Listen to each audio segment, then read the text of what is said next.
अब मैं आपको एक पॉलिटिकल पार्टी बताऊंगा जो भारत में बनी, लेकिन आपको पॉलिटिकल पार्टीज की आइडियोलॉजी को समझना पड़ेगा। क्यों समझना पड़ेगा? क्योंकि आज की क्लास में बहुत बार आएगा, तो आपको बैकग्राउंड मिलना बहुत जरूरी है। तो 18वीं 1820 1840 के आसपास इंडस्ट्रियल रेवोल्यूशन की शुरुआत होती है।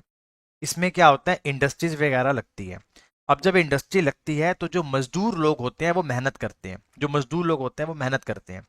लेकिन आपको पता होगा कि जितने भी मजदूर जो कमाते हैं उनको जो वेतन मिलता है उससे कई गुना ज्यादा प्रॉफिट वो बंदा कमाता है, वो जो मिल चला के बैठा होता है। यहां से एक नई जो है ये होती है, इसको बोलते हैं कैपिटलिस्ट इकोनॉमी। कैपिटलिस्ट सिस्टम है, मतलब क्या, कि जिसकी लाठी उसकी भैंस। ठीक है जी, ये कैपिटलिस्ट सिस्टम होता है। उसी टाइम पर एक बहुत ही महान व्यक्ति का जन्म होता है। अब उनके टाइम पे जो वर्कर्स थे उनके बहुत बुरे हालात थे, हॉरिबल कंडीशंस में करते थे काम, पुअर न्यूट्रिशन था, एक स्ट्रेसफुल लाइफ थी, डेंजरस वर्क प्लेस था, चाइल्ड लेबर होती थी, डिस्क्रिमिनेशन अगेंस्ट वुमेन होती थी, इन्वायरमेंटल हार्म होता था। पर यहाँ पर एक व्यक्ति आता है, ये व्यक्ति होता है कार्ल मार्क्स। कार्ल मार्क्स एक जनरल फिलोसफर होता है। कार्ल मार्क्स एक जर्मन फिलोसफर होता है। वो ये कहता है कि हम लोगों को एक ऐसी सोसाइटी बनानी चाहिए जिस सोसाइटी के अंदर सब लोग बराबर हो। ऐसा नहीं कि जो अमीर है वो अमीर ही होता जाएगा और जो गरीब है वो गरीब ही होता जाएगा। ठीक है जी।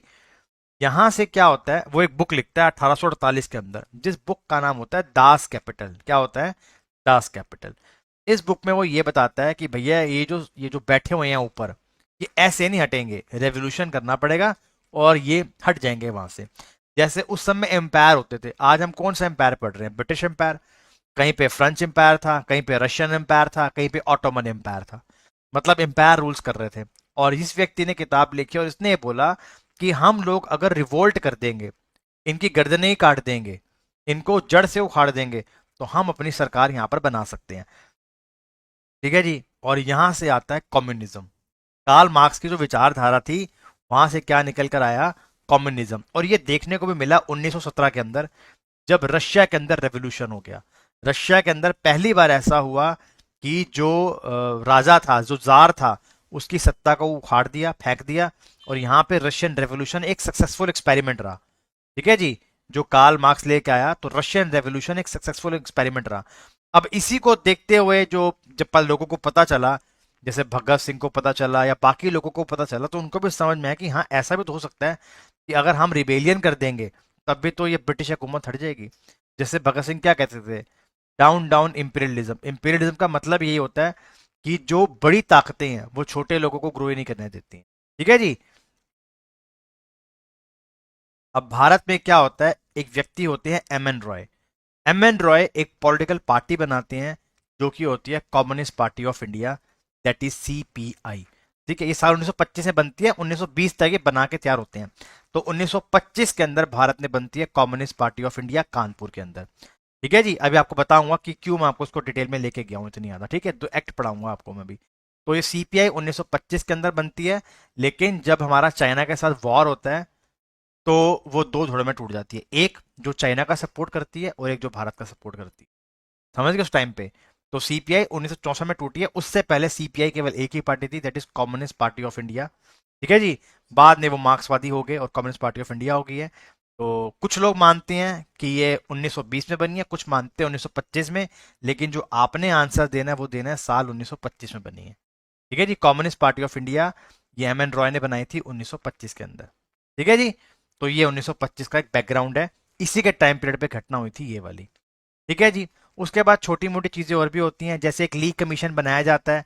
ठीक है जी, ये इतना इंपॉर्टेंट नहीं है। उसके बाद रेलवे का जो बजट होता है उसको अलग कर दिया जाता है, मतलब जो रेल बजट होगा और जो जनरल बजट होगा वो अलग हो जाएगा। और ये 2016 तक प्रथा चलती है। 1924 में अंग्रेज लेके आए थे और 2016 तक यही चल रही थी। उसके बाद जो रविंद्रनाथ टैगोर है, वो एक यूनिवर्सिटी बनाते हैं, विश्व भारती यूनिवर्सिटी 1921 के अंदर।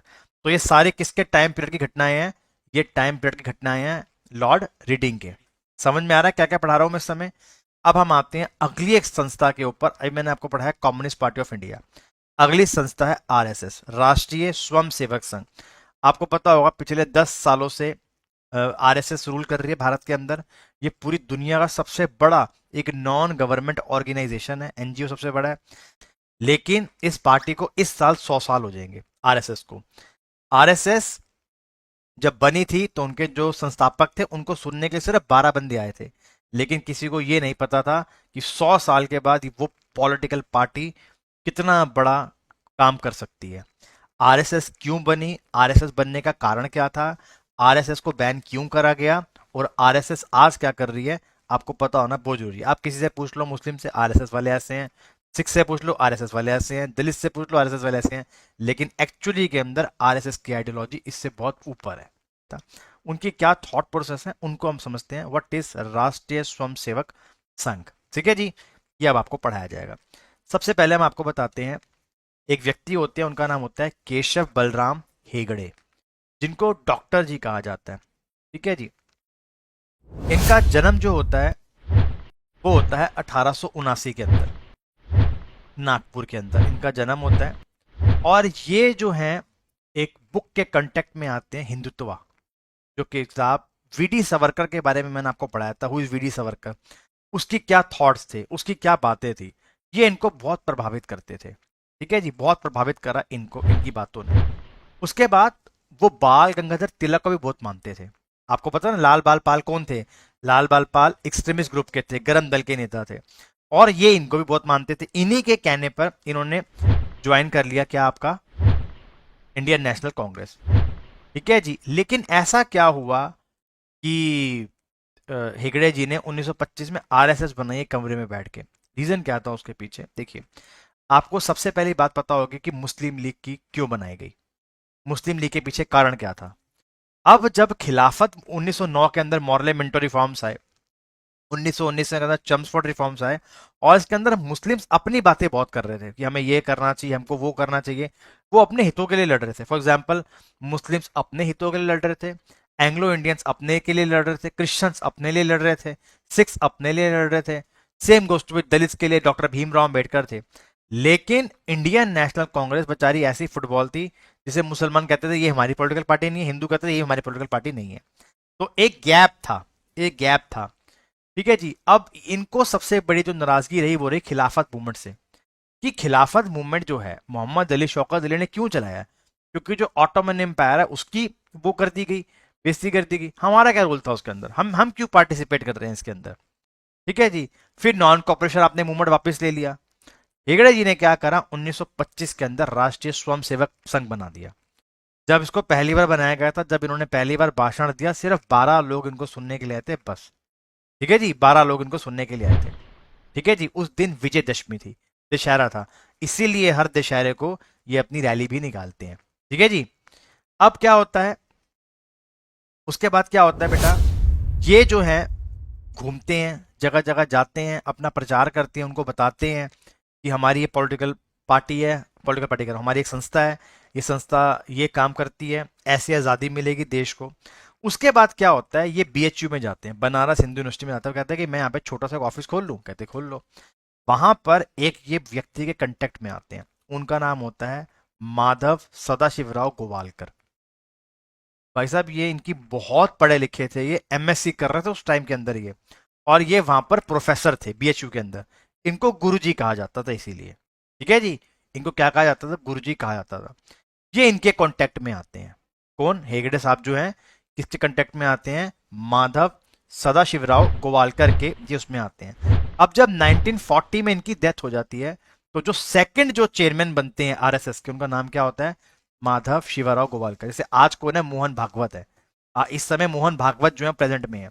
अब इनकी आइडियोलॉजी क्या, सबसे पहले इनकी आइडियोलॉजी अखंड भारत। वो कहते हैं जो पुराने समय के अंदर अफगानिस्तान, पाकिस्तान, बांग्लादेश, म्यांमार, भारत, श्रीलंका, ये सब अखंड भारत का हिस्सा है, और ये हमारा आज भी मानना है। कैसे, जब मोदी जी ने नई पार्लियामेंट बनाई, तो उसकी एंट्रेंस पे जो वो बनाई गई है पेंटिंग पूरी की पूरी, वो अखंड भारत की पेंटिंग है, ठीक है जी, वो अखंड भारत की पेंटिंग है। ऐसे आइडियोलॉजी रिफ्लेक्ट करती है बेटा। फिर वो कहते हैं हिंदू राष्ट्र। अब देखिए हिंदू राष्ट्र क्या है, तो हिंदू राष्ट्र में क्या है, वो कहते हैं कि हिंदू राष्ट्र का मतलब ये नहीं है कि वहां पे मुस्लिम, सिख, ईसाई या बाकी लोग नहीं रह सकते हैं, वो भी रह सकते हैं, सब बराबर होकर रह सकते हैं, लेकिन अगर हम एक मुट्ठी में रहेंगे तो ठीक रहेंगे, वरना टूट जाएंगे तो कोई भी तोड़ देगा, उनका ये मानना है। समझ गए, हिंदू राष्ट्र में होना कुछ भी नहीं है, सिर्फ यही होना है। समझ गए ना बात का मतलब। अब जो माइनॉरिटीज हैं उनको हमेशा से लगेगा कि यार ये तो बड़ा गलत हो रहा है। अब वो मनुस्मृति के पक्ष में है। आप मनुस्मृति आपको बताऊंगा क्या उसमें वो 4 वर्णा सिस्टम बता रखे हैं, ठीक है जी। तो उनसे दलितों को भी दिक्कत है। तो ये बहुत एक अलग टॉपिक है, वो कभी बाद में पढ़ाएंगे। फिर ये किताब लिखते हैं वी और आर नेशनहुड डिफाइंड, एक किताब लिखते हैं और ये बनती है यहाँ से आरएसएस। आरएसएस का ये फ्लैग है। तो आरएसएस के पहले संस्थापक कौन थे, दूसरे संस्थापक कौन थे, हेगड़े साहब, गोवालकर जी दूसरे थे, गुरुजी कहते थे उनको, डॉक्टर जी कहते थे। साल 1925 का था। और यहाँ से बनती है राष्ट्रीय स्वयंसेवक संघ। अब इसमें होता क्या है, ये डिसिप्लिन सिखाते हैं, शाखाएं लगाते हैं, हम उन डिटेल्स में नहीं जाएंगे क्योंकि हमारा सवाल ही नहीं आना, ठीक है जी। शाखाएं लगती हैं, आज भी शाखाएं लगती हैं। फिर उन्होंने बाद में जाके अपना पॉलिटिकल विंग भी बनाया सपोर्ट करने के लिए। वो पहले पॉलिटिक्स, तो ये चीज़ है। अब इनको कब कब बैन करा गया, ठीक है जी, कब कब बैन करा गया। तो देखो भाई क्या हुआ, 1947 के बाद की बताऊंगा। 1948 के अंतुरंग गोडसे ने महात्मा गांधी को जब एसिसिनेट कर दिया, तो वो उस समय आरएसएस का मेंबर था। तो फिर आरएसएस को बैन कर दिया गया। उसके बाद जब इंदिरा गांधी ने इमरजेंसी लगाई 1975-77, उस समय भी आरएसएस को बैन कर दिया गया। और थर्ड टाइम जब बाबरी मस्जिद गिरती है 1992 के अंदर, तब आरएसएस को बैन कर दिया गया। तो 3 बार आरएसएस को बैन कर दिया गया।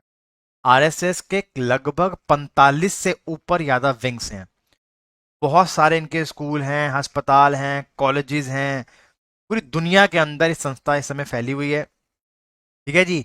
सिखों के लिए अलग, मुसलमानों के लिए अलग, दलित्स के लिए अलग, ट्राइबल्स के लिए अलग, महिलाओं के लिए अलग, इनके 40 से ऊपर, किसानों के लिए अलग, 40 से ऊपर इनके क्या हैं, अलग अलग छोटे छोटे मोटे के हैं वो आपके विंग्स हैं, 40 से ऊपर। जैसे हिंदू महासभा, ठीक है, किसान मोर्चा, ये सब मिलाकर 40 बनते हैं, ठीक है जी। जो जाकर क्या बनाते हैं, आरएसएस, राष्ट्रीय स्वयंसेवक संघ, ठीक है जी। अब इनके अच्छे काम क्या हैं, जब चाइना के साथ हमारा वॉर हुआ, तो चाइना में जब वॉर हुआ हमारा, तो जो खून देने के लिए सबसे ज्यादा लोग थे वो आरएसएस के थे। उसके बाद वहां से बर्फ साफ करना, जो रनवे के पास बर्फ थी, आर्मी की मदद करना, ठीक है जी, उनकी जो फैमिलीज हैं, जो उनकी विडोज हैं, उनकी देखभाल करना। तो आरएसएस ने बहुत सारे ऐसे काम करे, not even in India but also in Nepal, Sri Lanka. अगर कोई आपदा आती है तो आरएसएस अपने जो वो होते हैं लोगों को भेजता है मदद के लिए, ठीक है जी। और फिर वो पॉलिटिक्स में आते हैं, तो फिर अटल बिहारी वाजपेयी प्रधानमंत्री बनते हैं, फिर नरेंद्र मोदी आते हैं। तो पहली टर्म में तो नहीं बना पाते हैं, लेकिन दूसरी टर्म में वो बना देते हैं। ये 370 हटाना, ये सब इनकी आइडियोलॉजी थी, ठीक है जी। और इस आइडियोलॉजी को वो अब तक लेके चल रहे हैं, क्योंकि जो करंट के अंदर जो प्रधानमंत्री हैं हमारे, और अटल बिहारी वाजपेयी, 2 प्रधानमंत्री हैं जो आरएसएस से आते हैं, ठीक है जी। तो कैसे हेगड़े साहब ने एक कमरे से स्टार्ट करा 1925 के अंदर, गोवालकर साहब उसके सेकंड बनते हैं, गुरुजी। और कैसे अटल बिहारी वाजपेयी, और अभी तो बहुत चेंज हो गया है पूरा का पूरा। ये सबसे बड़ी दुनिया का सबसे बड़ा ऑर्गेनाइजेशन है, एनजीओ है सबसे बड़ा, दैट इज राष्ट्रीय स्वयंसेवक संघ, ठीक है जी। तो आई होप आपको समझ में आ गया होगा, फ्रॉम 1925 टू 2025, इन 100 सालों के अंदर आरएसएस ने कितने सारे काम करे होंगे, कैसे बैन हुई, टूटी जुड़ी, कैसे भी थी। और ये आरएसएस है, ठीक है।